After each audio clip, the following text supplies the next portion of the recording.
We are going live now. I will just share the links.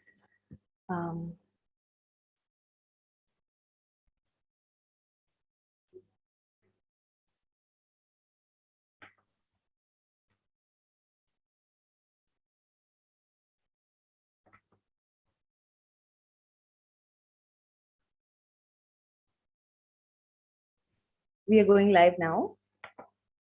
I will just share the links.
We are now live on YouTube.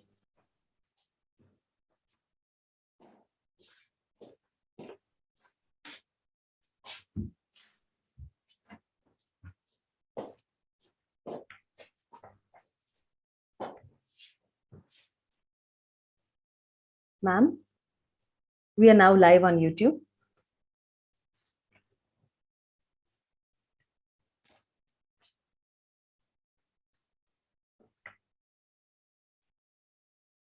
So, okay, Yamini, the participants are joining. Yeah, and we have 40 people.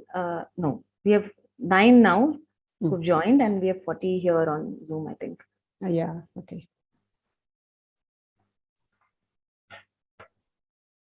Just wait for 5 more minutes. It's only 2:59. Yeah. No, we have 19. Okay.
I would like to request all the participants who have joined from their phones to rename their profiles. What happened, Yamini? Some participants have joined from their phones, Hmm. and I would request them to rename their profile. Why renaming? Just to be sure of identities. They haven't given anything at the Yeah. name column. Yeah. So right now I'm just seeing them as Honor 8 and Oppo something, and so it's So they just have to give their actual names. names. Yeah. It's just, Hmm. and we can begin in a couple of minutes. Yeah. Great. Okay.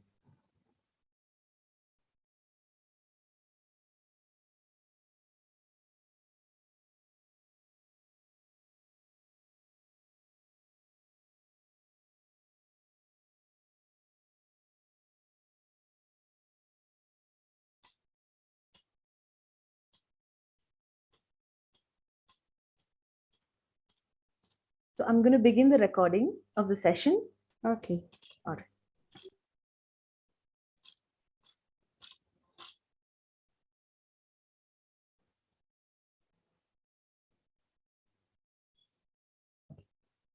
Now let's start. Asha.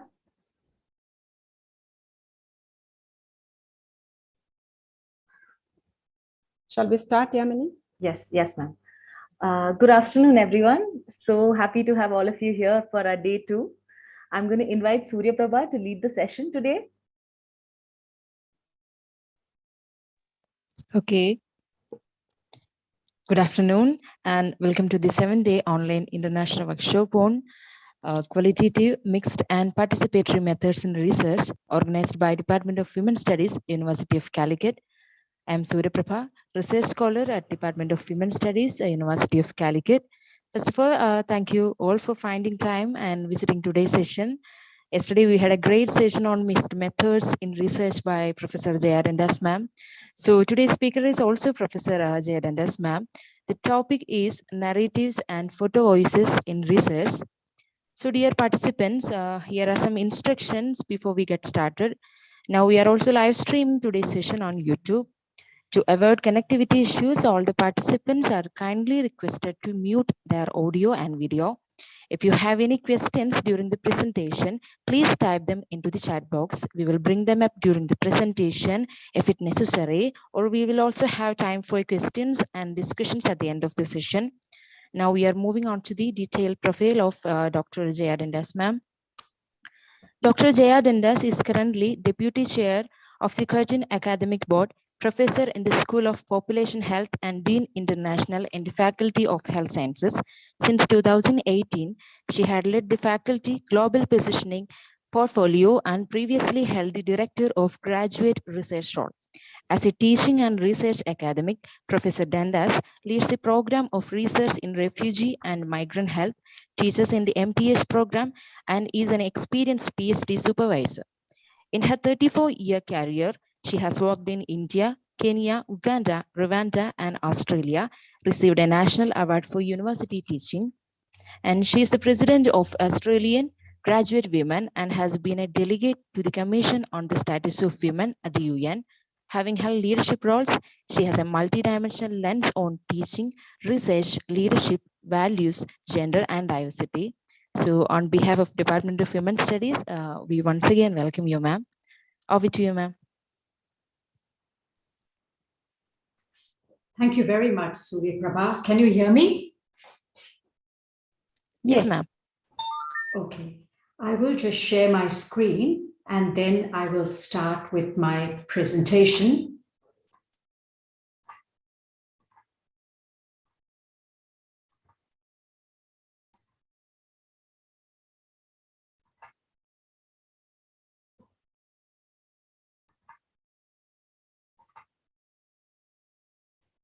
Can you see the screen? Yes. Yes, ma'am. Okay. Yes.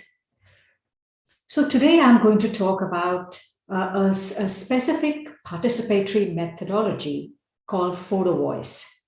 And Photo Voice is a participatory community-based research methodology that is often used with marginalized populations. And this is based on a project that I conducted in Western Australia and how I've used photo voice to explore refugee women's experiences of settlement.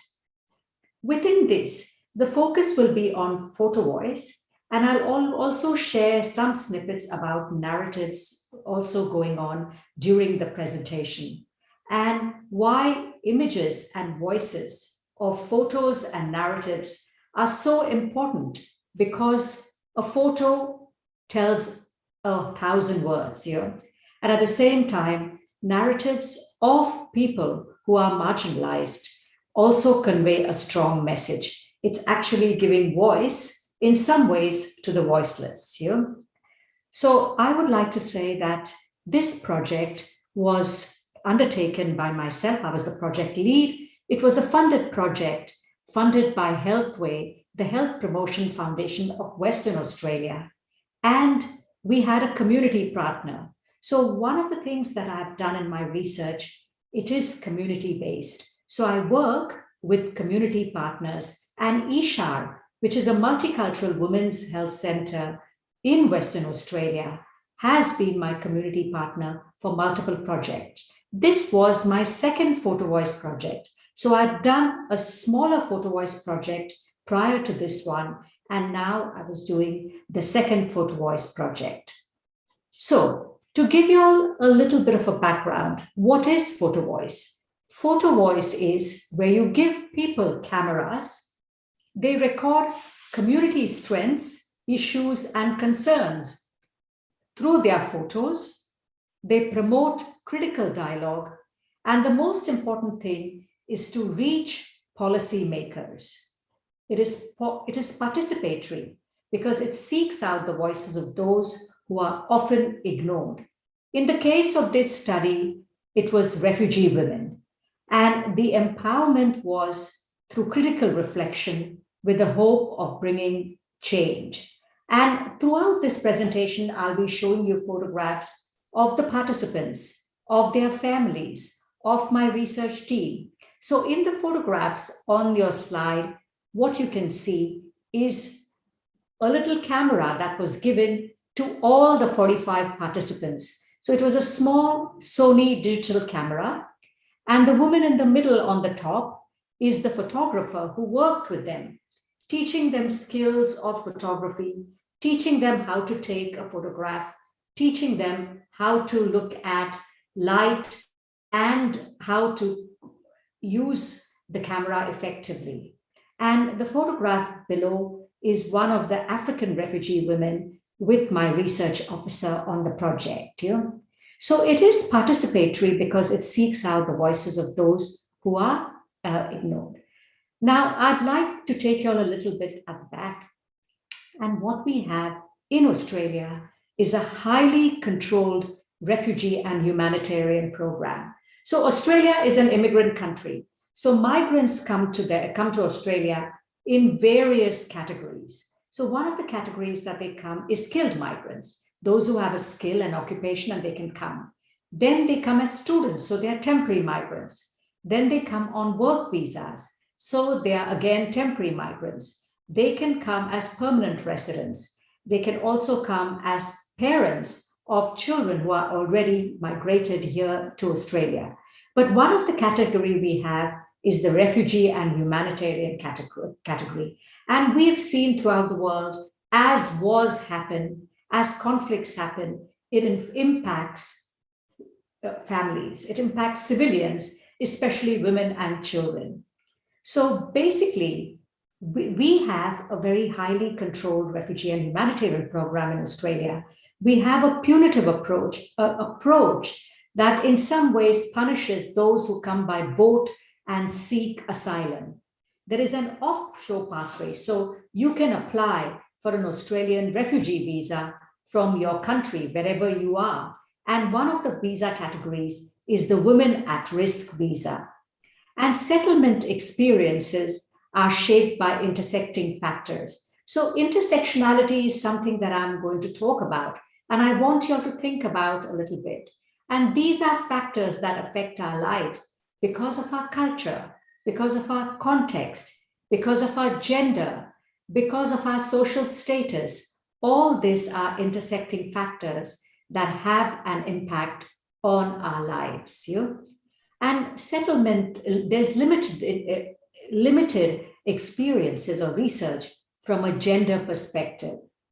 And one of the things about refugee women is there are calls for strength-based approaches and a focus on resilience. So another thing that I'm going to talk about during this lecture or seminar is about resilience, intersectionality, and empowerment. Now, where have photo voice projects been used? And I did a literature search when I was writing my grant. I wanted to know where photo voice projects have been used. In 2000, the United Nations High Commissioner for Refugees held a photographic exhibition with 88 photographs taken by refugees in Azerbaijan. This is a former country of Soviet Union. Then there was a photo voice project in Costa Rica in Central America. It focused on Nicaraguan immigrants who felt that every day they were fighting to survive for their lives. But after the completion of the Photo Voice project, they said that they were fighting for their rights and the rights of their children. In United States, there was a project in North Carolina among African Americans to understand the barriers to cardiovascular health. In East Timor or Timor-Leste, there was a project called Photo Friends, which was a community project that linked children in East Timor and Australian children to share their life stories. And recently, in recent times, I have seen a photo voice project among homeless women in Toronto, Canada. But the first photo voice project was in the early 90s. It was taken in rural China because they wanted to know about the health needs and experiences, especially reproductive health needs, because China went to a one-child policy, and they wanted to know what happens to reproductive health experiences for women in China. Some of you might know, or you might not know, but one of the most famous examples of photo voice was the documentary in Kolkata, India, where it was children born to prostitutes or sex workers called Born into Brothels, documenting the life of these children. In 2004, a photo voice project was taken in Michigan, Flint, Michigan, where there was high rates of youth violence, and they wanted to reduce youth violence. And at the same time, there was another project with HIV positive women to look at how they can feel empowered to actually not be defined by their disease, which is HIV and stigma and discrimination, but to improve their self-confidence, feel empowered to take control of their own health. Now, photo voice is also there in migration and health research. We had Uganda IDP camp with young people to explore community issues and successfully advocate for resourcing and school renovations. In the United States, resources to engage with physical activity among Somali women in San Diego. In Canada, understanding the resilience among South Sudanese women to enhance resilient model for services engaging refugee women. And in South Korea, they wanted to look at North Korean refugees. So with this broad literature background, I've shown you that photo voice has been used in many countries, and it is used quite critically. It is used as a community-based participatory method where people feel empowered doing that. So at my university, I was the project lead. I had a PhD student who worked with me on the project, and I had a research officer. I had a community collaborative partner, and I had the project staff from the community organization. So there was Rehab. She was a young woman from Egypt who worked with me on the project. And Natalia was the photographer. So we had a small team working on the project. I talked about community collaboration because we invited the community partner, we invited project officers to take part in the project. We formed a cultural reference group and we obtained ethics approval for the project. So, what was the project about? The objectives of the project was to explore refugee women or humanitarian entrants. They are called humanitarian entrants in Australia. Their experiences of settlement in Western Australia. Then we recommended actions to support the successful settlement and to inform the community about women's lives through a traveling exhibition. So I'd like you to remember this, that what we had was, we had the photographs, then we have the narratives or the quotes from each of the photographs, and then we had a traveling exhibition. And the photo voice steps.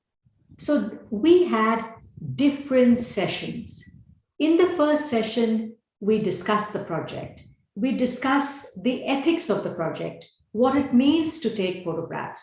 In some cultures, it can be quite controversial to take photographs. So these are important considerations that were discussed. We also thought that because it's going to be a traveling exhibition, we always need permission to use the photographs at all times. So basically, we needed the permission to be able to use the photograph. The second part was camera practice, the ground rules, and what topics. We wanted it to be truly participatory. So we wanted the women to come up with the topics that they would use. So they said we would like photographs of our family. We would like photographs of our children. We would like photographs of nature and the environment. We'll take photographs of something from the past. So we allowed the women to make choices of the photographs. Then we had photo sharing and group sessions by the women. So women were able to share those photographs with each other. And we had group discussion where they shared their narratives and stories. And that continued. And from that, then, we decided that we would allow the women to select the photographs that we could have in a traveling exhibition. And we had semi-structured interviews with 11 women to in-depth discuss issues. So currently you can see there were 44 women who participated in the project. They were from so many different countries, from Iraq, Iran, Afghanistan, Syria, Vietnam, South Sudan, Eritrea, Somalia, Burma, Pakistan, Lebanon, El Salvador. They had been in Australia from, say, 3 months to 21 years. So our newest participants were from Syria. They had come after the Syrian conflict in 2016. And they also spoke multiple languages, and we used interpreters because some women did not have proficiency in English. So basically, we used them, and we had Arabic, Dari, Vietnamese, Persian, and Spanish interpreters. So that was really interesting for us to work with interpreters for the project. We used the short technique for critical dialogue. So basically, we gave them the camera. We explained with sessions, 3 to 5 sessions, how to take the photographs. When they brought back the photographs, we asked them to share their thoughts about the photographs. And then this is what they discussed with the showed technique. What do you see? What is happening here? How does this relate to our lives? Why does this situation concern you? What are the strengths that exist in the photograph? And for policy change, we had, how can we be empowered by this new understanding? And D is, what can be done about it? What can we do about it? So this was the acronym that we used, the showed technique for critical dialogue of the photographs. So when we interviewed the women talked about the major barrier they had was English language. So they come to a country which is quite monolingual in the way it operates. Although there are people from different countries and they have different language, so the women found that if they didn't have sufficient English, it was a significant barrier in their life. Then social support. So many of them, even though they had come from war situations or difficult situations, they had the community with them, whereas here they came and they felt that they didn't have sufficient social support. Then they had family issues and cultural adjustment to do, because it's a different cultural setting. And they had to bridge these cultures from where they came from and then where they are. They felt welcome, but they also experienced racism. Then they had issues with the Australian system. The Australian system can be quite complex till you learn it, to do with housing, to do with employment, to do with education, to do with transport. So all of this, when they navigate and learn, they find that it's a struggle in the initial stages. Then they drew on peer support, and mentoring became an important project. So one of the flow-on impacts that I'll talk to you about at the end, towards the end, is what happened after this project, where we had a peer mentoring program. And then cultural and personal resources that they had, that they discussed how they draw upon their cultural resources. They meet other people from their own culture. They prepare their own food, wearing their own costume or dress was important to them. So some of the recommendations that the women had was English programs need to be based on the women's needs. Many a times they find it difficult or challenging to actually go somewhere because they have children to look after. School is from 8 to 3 or 8:30 to 3, then they have to pick up their children. Many of them can't drive, so then they are dependent on someone or the public transport. So all of these are challenges. And they felt that although the government gave everyone 510 hours free to learn English, but those 510 hours were not enough for the women to learn English. They needed more. But that this cap on hours has been reduced in recent times. They also wanted support to enter employment. How do they learn to navigate the Australian system? How do they write a CV? In Australia, we have the selection criteria. People have to address the selection criteria. People have to write a cover letter. How do you present at an interview? All of this they needed support for. They wanted family reunion. Many of them would come here, but for years would not be able to go back to Afghanistan or to Somalia or another country and not see their families. Nor can their families come here. It's very, very difficult. And that made it challenging. The role of effective settlement and mainstream services and a whole of community approach to inclusion and welcoming people beginning a new life in Australia. So this is what the women shared with us when we talked to them. So to the women who shared with us, we got these recommendations that we proposed. And some of the reflections on the methodology was it was strengths-based. It focused on participant empowerment. It had community partnership. There were group sizes with multiple languages. It ensured support for participants and change. It looked at the role of university researchers. And what were the benefits? Empowerment and personal development. So the women felt empowered, because suddenly they had a camera that they could keep. They learned how to take images and photographs. They got a certificate of participation. They learned how to download images on a computer. They learned all those skills. It's more easier these days because you can take photo on your phone, but it's not the same than having your own small personal camera that has been given to you. They talked about health and well-being. So whenever you learn a new skill or a new thing, there's a sense of achievement. It improves your psychosocial well-being. And that was important. There was new learning. They made friends. They gained knowledge. And they build relationships. They build relationships with us as a research team. They build social connections with the others they met in the group. So all in all, it was a successful partnership. We had 2 groups of 20 each, and it was a successful partnership. Now, before I start showing you the photographs, and you will see the photographs, you'll see the quotes. So what we did is we had each of the photographs and the corresponding quote is shared by the women themselves. And they're quite powerful, you'll see.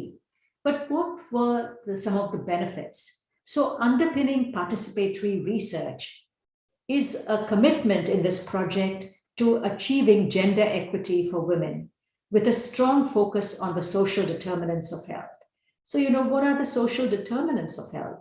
The social determinants of health are factors like poverty, social status, culture, and these determine how your health status is. We know that the poorer you are, the poorer health outcomes you will have. Now, the Commission on the Status of Women at the UN is an international conference that brings together women from more than 180 countries. And we used to come together in March of each year. I was very fortunate to travel to the UN in New York for 5 years, from 2015 to 2019. We couldn't go in 2020 and 2021 because Australia locked the borders. And this year, our borders in Western Australia are still locked. They'll be opened only on the 3rd of March. So it's been really challenging. But in 2019, I showcased this Photo Voice project, documenting how social protection systems, along with access to public education, health and community outreach, empower women and provide them with a sense of safety and result in gender equity. The Photo Voice exhibition has been displayed. So what happened is we then have an exhibition, and this exhibition has been displayed in about 18 libraries in Perth. We have a lot of community libraries in Perth, and I've taken them to conferences in Australia, Greece, USA, and Canada. And the exhibition highlights the resilience of women and calls for strengths-based approaches to implementing refugee policy. So with this background, I'm now going to take you all through the photographs that the women took, and then I'll have the final 2 slides and we'll throw it open for discussion. So this was one slide by refugee women. So these were pre-arrival experiences. And she says, light makes me feel safe. War took all the light from our lives. We use this light to survive and hold together. So, many in Australia had never seen a Petromax lantern except when they go camping. And here, this woman had to show this because she said that light that we have in Australia makes her feel safe. And she had been a victim of war. Safety and opportunity. And this was something that the women talked about. So here is a little African boy. He must be 7 or 8 years old. And they said, my son is going to the library. It is important to me because in my country, it was not possible for children to go safely to the library or to school. In Australia, my children have the opportunity to be educated, which is what I did not have. And in Australia, parents can be involved with their children's school, unlike in Sudan. So she said she was drawing the comparison between Southern Sudan and Australia, and she enjoys being part of her son's school. Support and community. So one of the things that all the women enjoyed was food and cultural food. She said making and cooking food and inviting family and friends is what makes me happy, and I don't feel alone. Then the role of a women's support service. So these women go to Ishar, our community partner, and coming to Ishar is like their second home. Their family's situation is such that there are not many opportunities for fun. So coming to Ishar gives them this chance. It gives them a chance to make new friends, get counseling, get some financial help, advice, and also give them a better life. So they valued that sense of community, maintaining culture. So this was a young Vietnamese woman. So keeping up with my traditional values, as I'm proud to be Vietnamese with an Australian citizenship. Then we have a view from the other side. So they talked about fences and barriers. So they talked about some of the reflections that they had in their homelands. So bad things can spring on you at any second. In having experienced prison life due to political reasons, I have this heartfelt appreciation of every breath of fresh air and what I can afford here in Australia, post-prison and post-refugee camp. So she was obviously a woman who had been in a prison during the war and in a refugee camp. So a lot of trauma that this woman, but she had, that's why this photo of the cage that she was holding, homeland. So many of them miss their homeland, and this is the memories of a war orphan. And the few memories, she's from Vietnam, and she has come here a long time ago, and she makes traditional Vietnamese food to fill the hole in my heart, she says. And again, this Vietnamese woman, she said that she was food from a lost world, she said, because I was orphaned to my mother to the Japanese war at age 5, and then orphaned by my father to the French war at 6. So in Vietnam, they had the Japanese war and the French war. And my elderly grandmother and auntie took me into their poor family. So this banana leaf cake was good childhood memories that I have. And she tries to do that in Australia. So holding on to these poignant memories was important to these women. And then the road to life, leaving weary worlds behind. So the road represents difficulties of life before coming to Australia. And you got to the turning point in life. No one knows what is there waiting for us. And then the point came in my life, which I could turn. And I was able to overcome the difficulties of life with help of support organizations. Then one thing you'll see is photographs of nature. They always, the colors. In Australia, we can see distinct colors at different times of the day, which is very good. People have talked about the blue sky, the colors of sunset. And this is either sunset or sunrise. And she said, it's an alarming time. She remembers the past, the childhood, the missing time, missing one. So all of them talked about missing family. Now, hope in the sky through rays of light. So this is person locked in a cell, looking forward to seeing the light, seeing the sun, and seeing life back again. So lots of, you can say,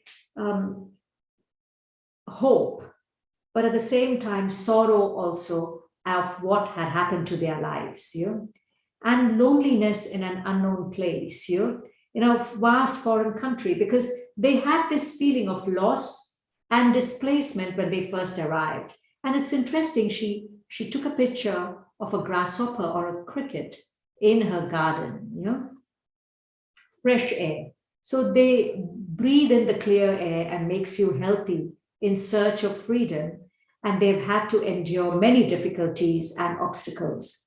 So freedom, safety, and enjoyment, my little daughter can play without any fear, and opportunities for the future. So this is the Vietnamese girl who was orphaned by the Japanese and the French, who lost both the parents at the age of 6. But settling here in Australia, I've had this opportunity, and now she says she's growing old with her children, although she's not really old, And then her daughter, first visit with the daughter in a park, and she wanted to paint the Australian flag on her cheek, and is very happy about this because she feels safe in Australia. She loves the nature, parks, and gardens. And here, children and myself are given to a chance to attend classes to broaden our knowledge, they say. Then, testing one's wing, freedom and flight. So, they had this little bird, they found that he was tangled, they rescued him, and they came from Sudan. They feel they are happy, safe, and able to have freedom. Some of the pictures of food again, peace and togetherness. So peaceful life is granted here, away from a land where there's no human rights. So family and friends can gather safely for happiness and enjoy the beauty that the land offers. Now, this is a beautiful photograph, happiness in jumps of joy. This is the first photo taken by me when the project started, this lady said.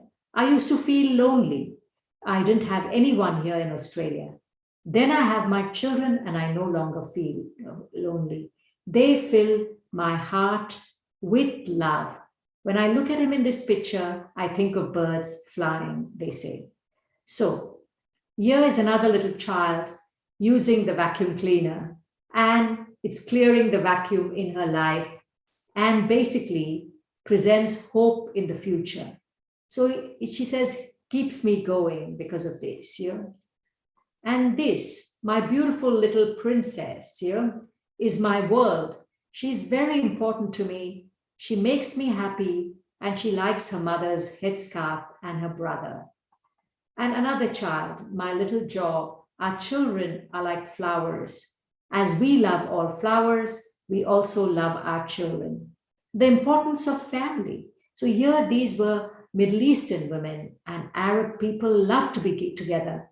But often she said, unfortunately, my mom is not here because it is so hard to get a visa for her. And this came up in the conversations. This is my son. He's blind and talks very little, but I love him as he is. Although life is full of hardship as a carer of a blind child, this land of promise gave me great support and strength to take my son's hands so that he can have a future.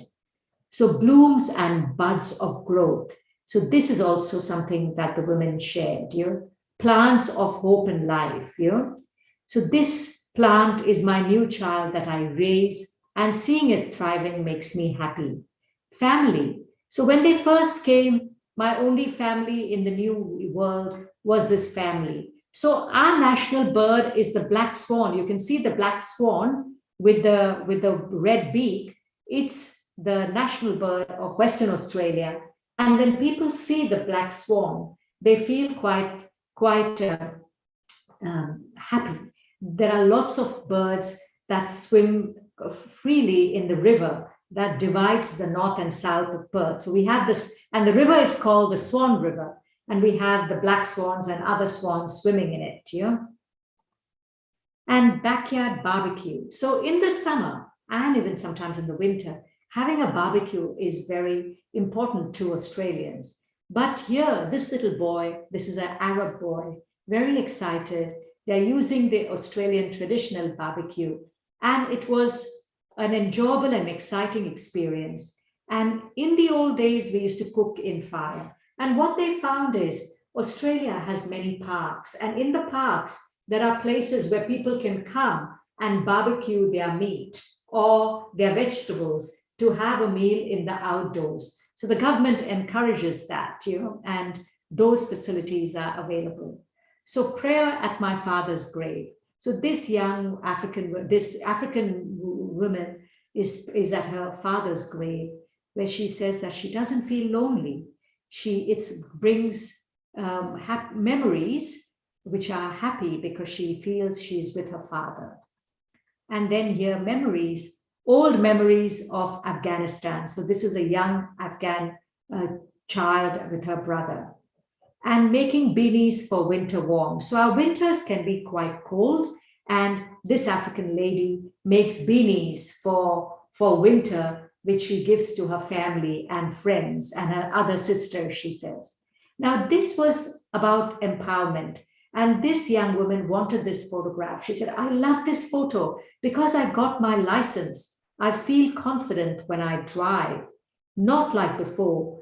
just I feel I can depend on myself, Another photograph where they said they can reach for the skies now because they have set strong roots and branches. I look at this big, strong tree and I draw my strength from it.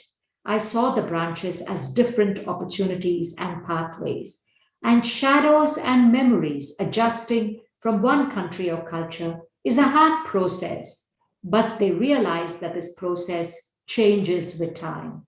Again, about their garden, they love their gardens. This is interesting. Canaries in a cage. The voices of the canaries are very nice in the morning. They're little yellow birds with black shading, and my husband is happy when he hears them. We get happier when they hear them, and we take care of them in the hot weather. Taking care of the canaries keeps my husband busy because he cannot work. And often you'll find that refugee men find it difficult to get work. They carry significant trauma and have psychosocial issues. My cheeky son, his smile makes my day and gives me hope. We talked about support and community, cups of celebration and life. The photo reminds me when I see a lot of cups together, I'm not alone. The candle is a good sign of life, about small things that can make me happy. Ishar is my second home. So this is the community partner. They feel that Ishar is like a mother, a sister, a friend to them, where they're not scared of anything because there are women's organizations that are there. Maintaining culture. Now, this is an older woman who took part in the project, and she loved taking part in the project, and she wanted to show us this oven, that small oven that her son had brought for her, because she enjoys baking, and here she's making small traditional pizzas for her family. Then horizons of hope and loneliness. So they talk about hope, but they also talk about loneliness. So the women were able to talk about that. The full moon is the support provided to refugees, they say. And, she was able to say that I am suffering from bipolar disorder and have no family. But support services had made a big difference to her life because they are family to me. So these were all the photographs. And before I go to the final few slides, what I'd like to say is that all of these photographs are taken by these women from the cameras we gave them. All of these quotes and these headings of the quotes are the women's voices. They are the women's narratives that have been shared. And these have traveled with me in various places. And then we have, what were the benefits? It engaged with 44 women who were able to learn new skills, build their confidence. And when we shared the results, the community organization was able to offer its clients more services grounded in research.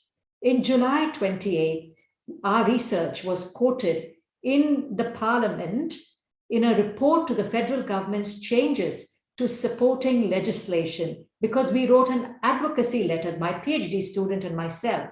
So the PhD student is also an author in the article that we published. I submitted a submission with the Public Health Association of Australia to the consultation on the National Women Health Strategy for 2020 to 2030. We had a national day of action to end offshore detention in 17 October 2018. And we hosted a seminar because of this, where a refugee from Iran shared her journeys from Iran, going underground, learning in underground schools, coming to Australia, and being an architecture student at Curtin University. And then once I shared my Photo Voice project, I had students from different parts of the world contact me. So I had a student from the University of Texas in Rio Grande on the Mexican border who contacted me because she wanted to use Photo Voice and participatory methods in her PhD. And then from Laval University in Quebec, a young PhD student a young scholar who had finished her PhD wrote to me and said that she's going to apply for a Canadian humanities research grant to undertake a study using photo voice on employment, empowerment, and photo voice in Quebec, in Canada, and then in Perth. And she got the grant. She couldn't come to Perth because of COVID, but I'm hoping once travel is possible, she will come and spend some time here. And then, based on what the women shared, I applied for further funding, and I got funding to do the next participatory project called Empower, which is a peer mentoring program. And I'd just like to end with the voices of this young woman who has won the Nobel Peace Prize 2 years ago, Malala Yousafzai. And she was a Pakistani young woman living in the Swat region, which was controlled by the Taliban, and she was shot on the head. And she was airlifted to the UK, where surgery saved her life, but it has affected a side of her head. But she says, I raise my voice, not so I can shout, but so that those without a voice can be heard. We cannot succeed when half of us are held back. And she talks about women across the world, and that's what the Photo Voice Project does. The Photo Voice Project actually allows us to basically share the exhibition that we have with others, with basically the community and the wider community. So I shall stop here and I'll stop sharing, and we'll have questions. And then I have 1 or 2 photographs, final photographs of the traveling exhibition that I'll share after the questions. Thank you very much. Thank you so much, ma'am. Actually, it was a great session, and because it was great, because you introduced us a new methodology, and we got so many questions in the chat box. So directly we can move to the question answer session, I think. Yes. Ma'am, can we go for it? Yeah. Yes, Yeah, so no the first question is from Chandrakala V. She is asking that, ma'am, can we use the photo voice for children and adolescent group? Yes, you can use the photo voice with any age group. It's not a problem. Okay.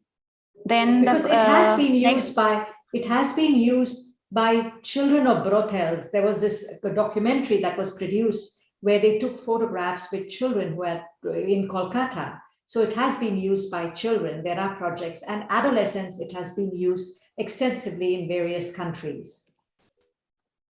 Okay, so thank you, ma'am, for that. And the next question is from Fatima. She is asking, what are some of the expected pitfalls of using photo voice as a research methodology? Pitfalls of using. Expected pitfalls of using, yeah. Yes, so some of the things that you have to actually remember quite carefully when using photo voice is some of the ethical issues. So it is really important that photographs that are taken, you take permission from people, not so much of nature, not so much of the environment, but when you take people's. So I was really worried when women wanted to share the photos of their children. So I asked them again and again, and they said, yes, we are happy to share that. So we had a consent form from all of these children to use the photographs. So there was no problem with that. The other limitation is always be careful about, you have to actually look at some of the context. So wherever you're working with, because we have a community partner and a community advisory group, they are able to give us advice. They are able to give us advice on any challenges we may face.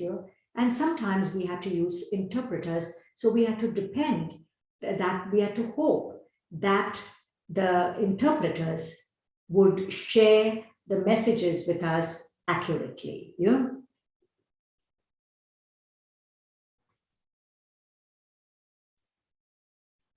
And the other thing I'd like to say also is that we had funding for the project. Sometimes, because of the funding, we were able to buy the cameras. Because of the funding, we were able to have, I was able to have a research team. Sometimes without funding, it is challenging. So it's important that you write up a proposal or a grant and apply for funding. Okay, ma'am. So the next question is from Neelu Verma. How many participants should be taken for photo voice research? Is there any limit? Yeah. Actually, you can't have very big groups because you want to interact with the participants. You want to interact with the participants. So between 40 to 50 participants is a strong enough group. Anything bigger makes it much more complex in terms of managing the group, getting the photographs back, having these focus group discussions where they share. So that becomes much more difficult. Okay, so in addition to this, so how will be dealing with the themes? What kind of photos they will be taken, and how many number of photos should they be taken? So, is there any kind of criteria for all those things? So while we are doing photo research. Yes. So what happens is, because it's participatory, you decide with the participants that you have the themes. They came up with the themes, so the themes were decided by the women. And based on those themes, they were told that they could take half a dozen photographs each. They could take more photographs, but they could only share half a dozen photographs. So that is something that it can be decided between the participants and the project lead. Okay. So the next question is from Dr. K.A. Murugan. Actually, he is congratulating for the innovative methodology and the presentation. Thank you so much, sir. And in continuation with the last question, Niluvama is asking, should there be individual interpretations or should the researcher encourage group discussion interpretations? So basically, with respect to the interpretation, it's both individual and group. So when they actually shared their photographs, they were in a group. They were in a small group. So not all 44, we divided them into groups of 4 or 5. So when they talked about, sometimes, they talked about the trauma of missing their family. They talked about hope, and they talked about other difficulties. Then there was a consensus within the group. So basically, you can actually encourage the group discussions, but small group discussion. Okay, so what will be the role of researcher while doing data analysis? How will there will be interpretation from the researcher side also? So yes, in normal research, yes. So how will that work with the interpretation from the participants? So what happens is you have the interpretation from the participants. So you have the photographs and the commentaries. These are true representations of each of the participants. You as the researcher and the research team. So Anita, my PhD student, she did a literature review. She did this search of all of this. She wanted to actually give it a human rights dimension. So she did all of that. In the methods, we did that. But with the analysis, we actually had the analysis where we talked about these within various sections. So we talked about first flight, when they have to come into Australia, then resettlement, then the environment, and then dreams. So we categorized them into those areas according to the photographs we got.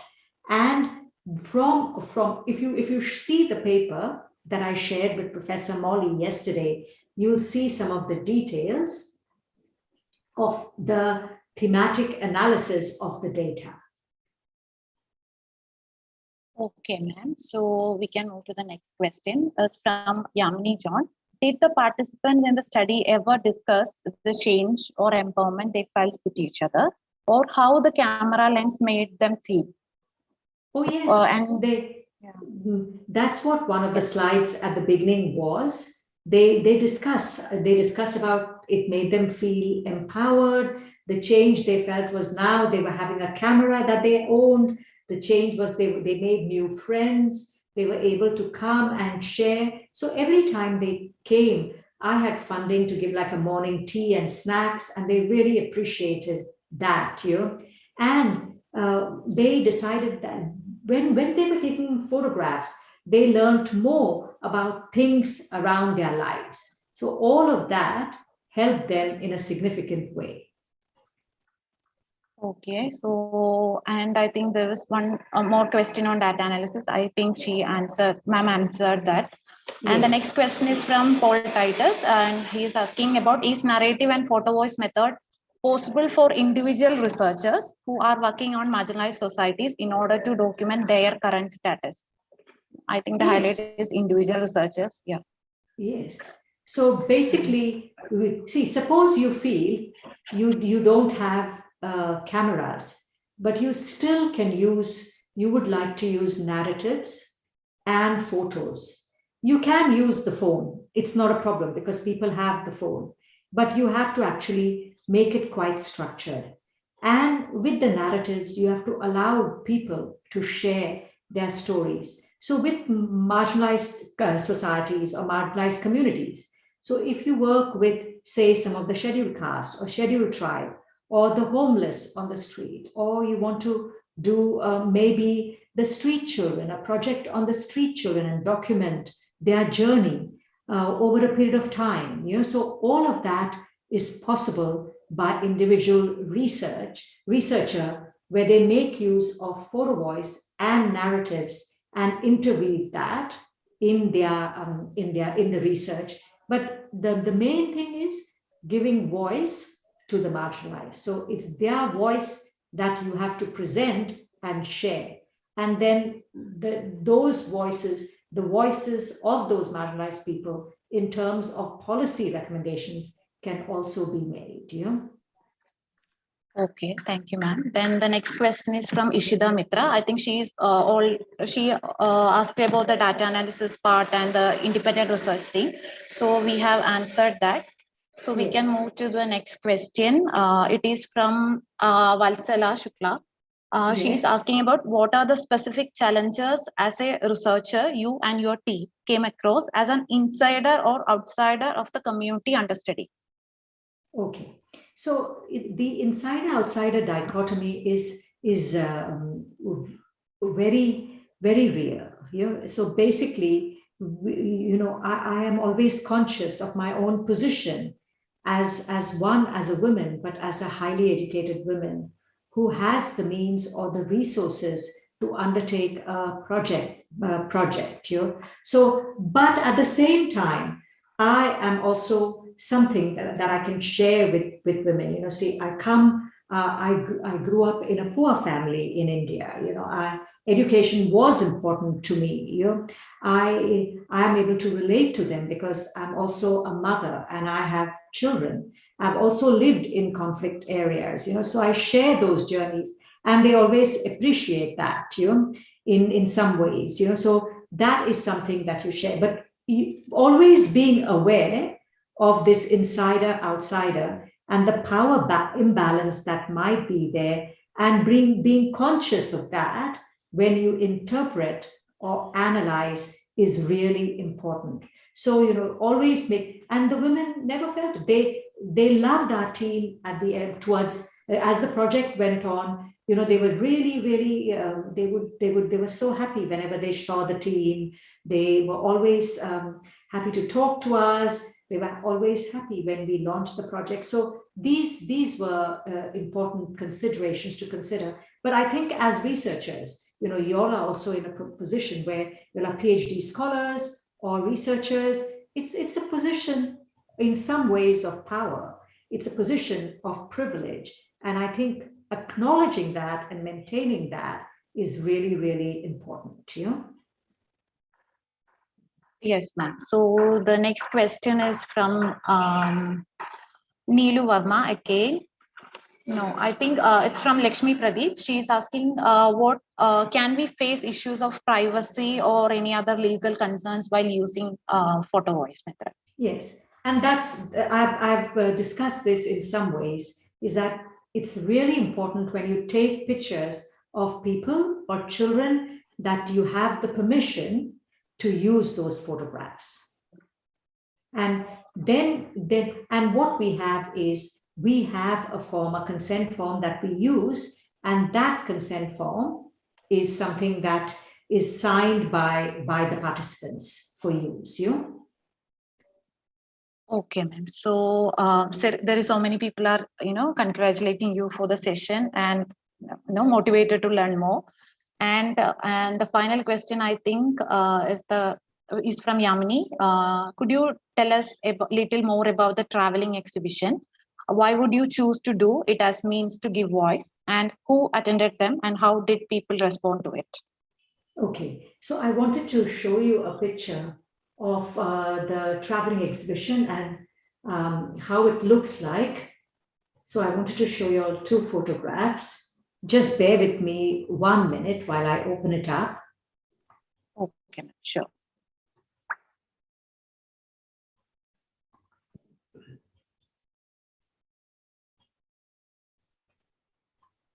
So the important part of this is that we needed to actually share this. We needed to share these experiences with the community, with the wider community. And that is why it was really important to have the traveling exhibition. Otherwise, you can only keep it to yourselves, and you don't want that. You want to be able to share the project with others.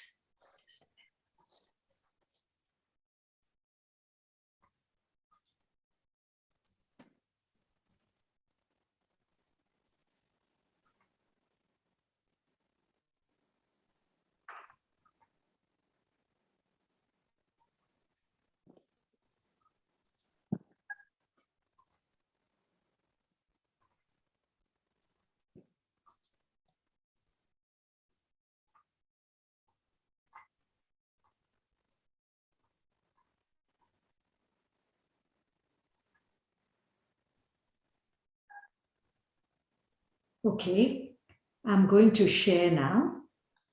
Okay, ma'am.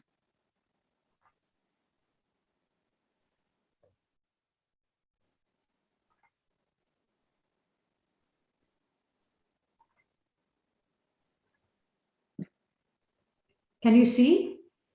Yes, ma'am. It's coming. It's there.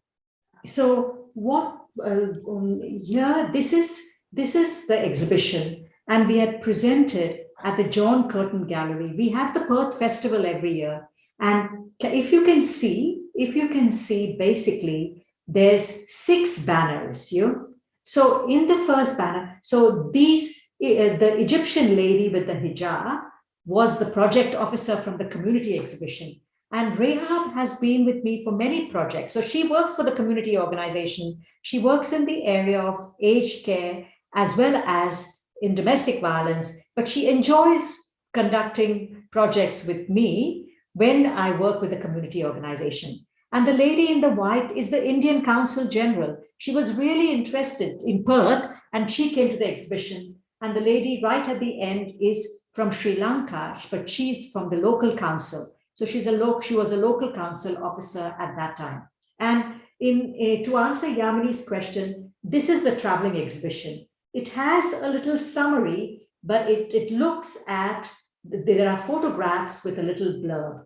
But these are so what I can do is I can bring down the banners and I can take this exhibition to each library. And people look at it and then they email me and they say, what can we do to help? There's Refugee Week in June in Australia, and through Refugee Week, we share about refugee issues, and this went to the State Library and other libraries. So it's been quite good to share that. And then this one is another one. So you can see, like, the photographs are put here, which I've shown you. This was the logo of the Photo Voice project. And this is me at the conference in Thessaloniki in Greece, where we displayed it and the photograph was taken. So we had banners. So I've shown you the two where we had these banners. And that is why it has been really good for me to share these with different communities and libraries around the world. Yeah. Okay, ma'am. So I think the last question is from Paramita Saha. She is asking about when is photo voice is an appropriate methodology. So what happens is I always encourage my students to think about the methodology they'll use. Will they use participatory methods? Will they use just normal qualitative methods? Will they use grounded theory? Will they use ethnography? Will they use narratives? So it's important to actually, when you give rigor to qualitative research, you need to think about when and discuss with, I don't know what you call, I think you call the guide in India, we call the primary supervisor. So my PhD students will discuss with me and they'll say that I'm going to collect data in this and I want to use this method. Can I use it? So this was a PhD student. She used this for a PhD. She published a paper. She has finished her PhD using this photo voice project. But another student used action research, community-based, asset focused. And I'll talk a little bit about that next week. She used it with women and abortion in Nepal, and another one. So depending on what you're going to use, you can use different methodologies. And mixed methods was another PhD student in northern Uganda. So it's testing your boundaries as a researcher or a research student, and doing that in consultation with your supervisor is definitely important, Okay, ma'am. So there is one more question. So Valsala Shukla is asking about the expenses towards organizing these exhibitions. Is it from the same funding agency that funded the study? Yes.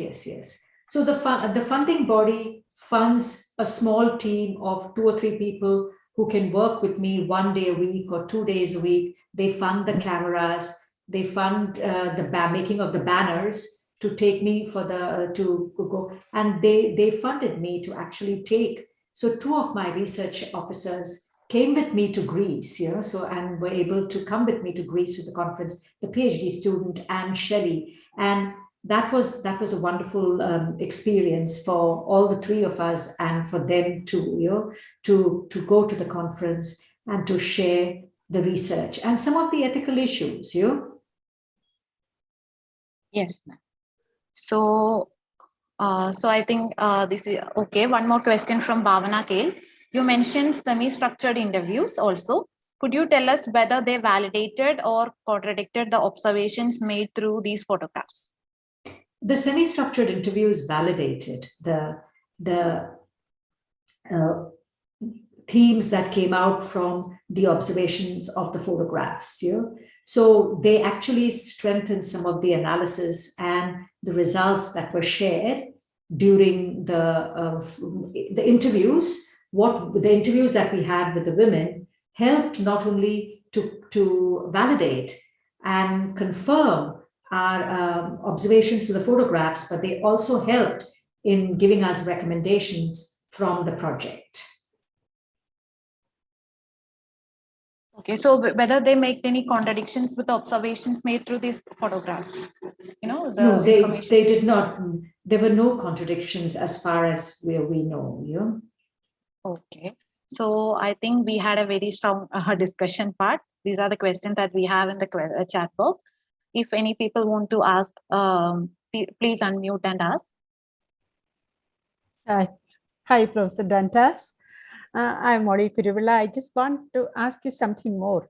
See, yes. in the Photo Voice project with these yes. refugee women, I find that all these pictures they have taken are highly symbolic, just like the painters and such people draw and such people take such photographs, very symbolic pictures. So while giving them these cameras, did you give them any instructions regarding what kind of pictures, what they have to take, photo shoot or something? Did you give them any instructions? So I didn't give them the instructions, but a photographer worked with them. So Natalia was a photographer. She was a professional photographer who ran a photography business. And so I've actually worked on 2 photographs with 2 very good photographers. One is from England, Sonal Kantaria, and one is Natalia Brunov. And both of them work with the women to actually guide them on how they can take the photographs and what they can look for in the photographs. So basically, if they had to symbolize family or children, then it was about that. If they had the environment and nature, that was another area. So they chose the themes and they took the photographs that symbolized those, Yeah, there is photographs on hope, there is photographs on loneliness, and how such people, how could they identify and relate with such the single tree, the heavy tree and all, such things, how they could relate and connect with their lives. That is something strange, I feel. Yes, but it was quite interesting that once they had the camera, they were taught photographs and they were given that, it was like it was given, they were given the direction. You can use it now. Use it and challenge yourself, to take the photographs. And they just came up with these amazing photographs, if you can see, Ah, yes. Excellent photography. And all taken by the refugee women only, And I think in other circumstances, maybe they never had a chance to take the photographs and share the photographs, because they are refugee women. They come, they have sometimes large families, they have other restrictions on what they can do and all of that, Yeah. So one more question I would like to ask.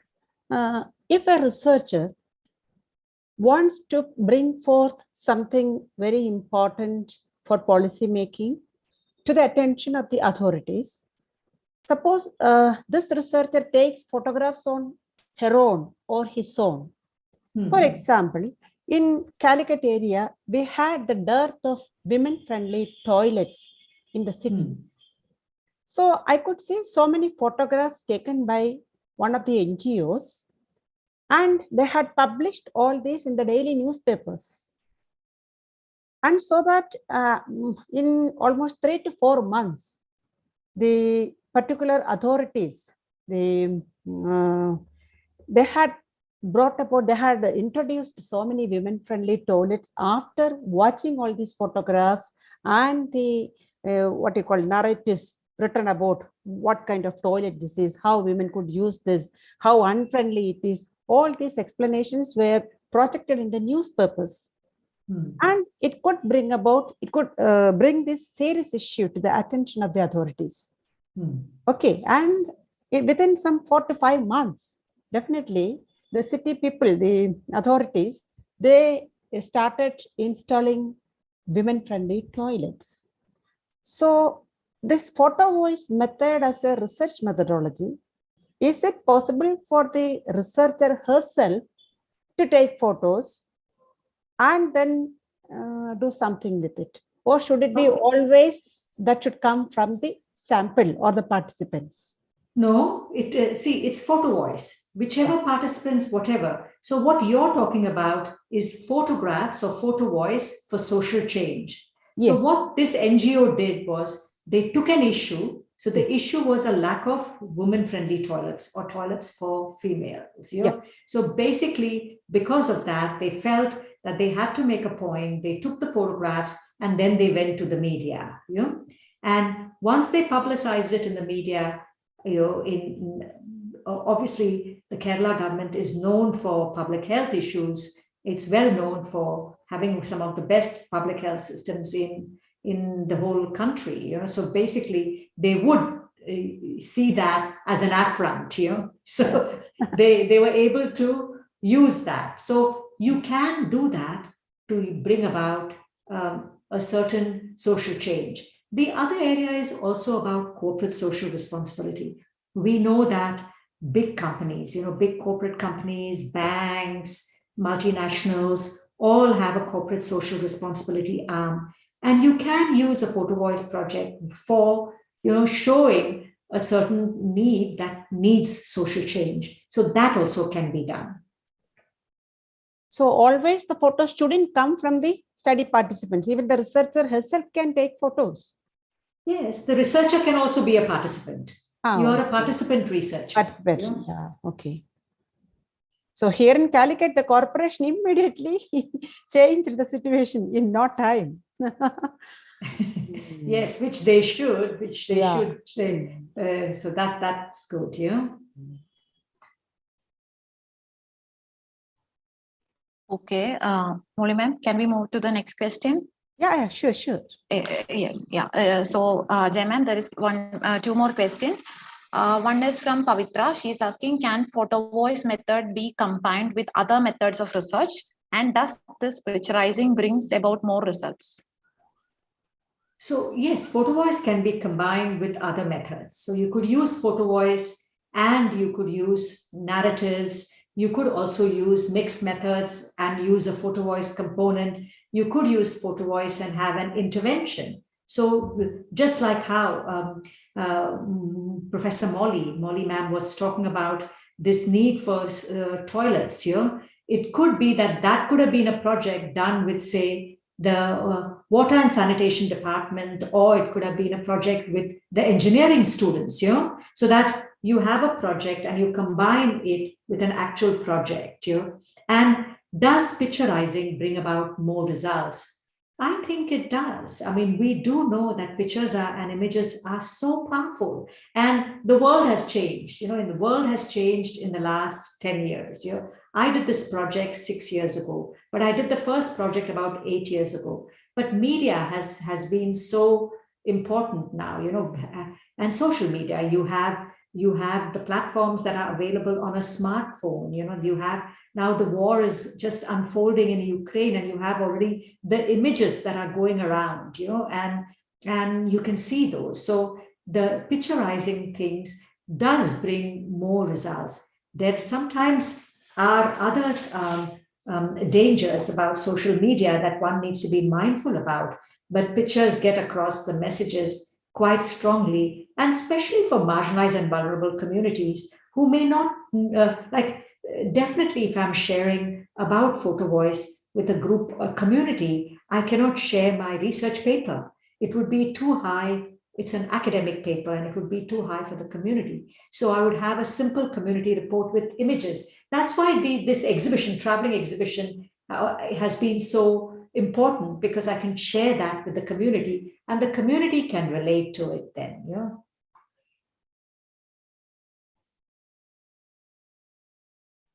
Okay, ma'am. So, and one more comment is there. Soma KP, she is saying that congratulations. We are currently trying to use mixed methods using interviews, narratives, and photo essays to develop case studies on forest rights and governance. So they are doing it in their area of work. So she just shared her.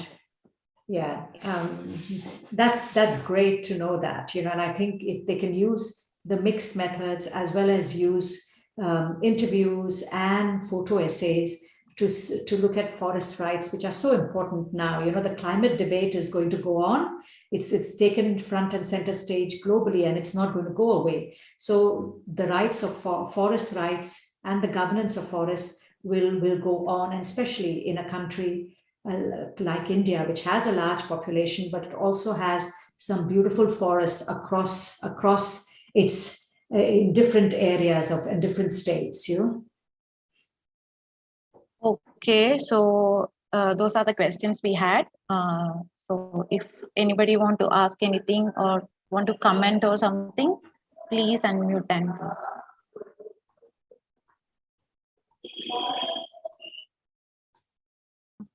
Professor Dandas, I know this is too late, but still, I want to ask you one more thing. Say, you have shown that in some of the projects on sexual and reproductive health, photo voices were used. Have you seen that paper? How in sexual health or reproductive health, photo voices could be used? Yes. So, yes, I might have that paper and I can share that with you. Yeah. It was in the 90s in China, and it was more in sexual and reproductive health when the government made the one-child policy. Okay, okay. And basically, they wanted to know how it impacted women in China. So yes, they've used it they've used photo voice with women with HIV. So HIV in United States, where there's a lot of stigma and discrimination, and women feel that this disease lives with them. It doesn't go away once you have HIV, and that's difficult for them.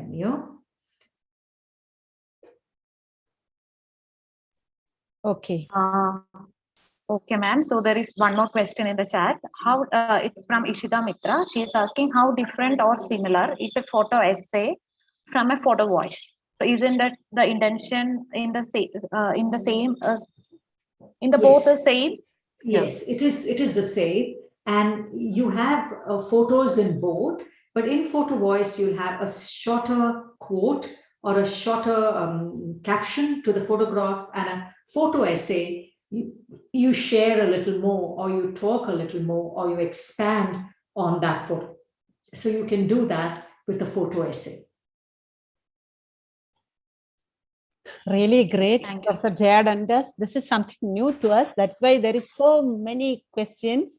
And actually, this indeed was such an enlightening. We have all developed so much of insights into a new methodology. And I think almost all of us are ready to do something, some project using this methodology. Okay, so it is almost 4:30, and I request Asha to wind up the session because she has to be free. She is almost 2.5 hours ahead of us. And she has to leave. Okay, Okay. Yeah. So today, so that's how we can end the today's session, and we are really looking forward for the other sessions. So as ma'am said, it was really great to listen from you about the photo voice methodology. So people are asking for some reading reference on photo voice methodology. So I think we can share it in the WhatsApp or something. We will Yes, be Asha, doing it. that references Yeah. are already circulated in our groups, and people who have joined today might not have seen it. It's already circulated yesterday itself. Okay. Yes. So I will once again Yes. circulate it in the group for those who have joined lately. Okay. But I can send some more references, more generic references. And basically, if you all want some more articles, I can send them. It's not a problem. Okay, thank you, Jaya. Thank you. Okay, so I'm formally thanking you, ma'am. It was really a great session, and we are really eagerly to know more about the photo voice thing. So Yes. thank you so much once again. So looking forward to the other sessions. Yeah. So I look forward to talking to you all and sharing with you all next week. Thank you very much, and thank you, Professor Moni, for inviting me. Yeah. Thank you, Jaya. Thank you so much. Yeah. Bye. So the chat box is filled with so many appreciations. Thank you. So Yamini, you can stop the recording also.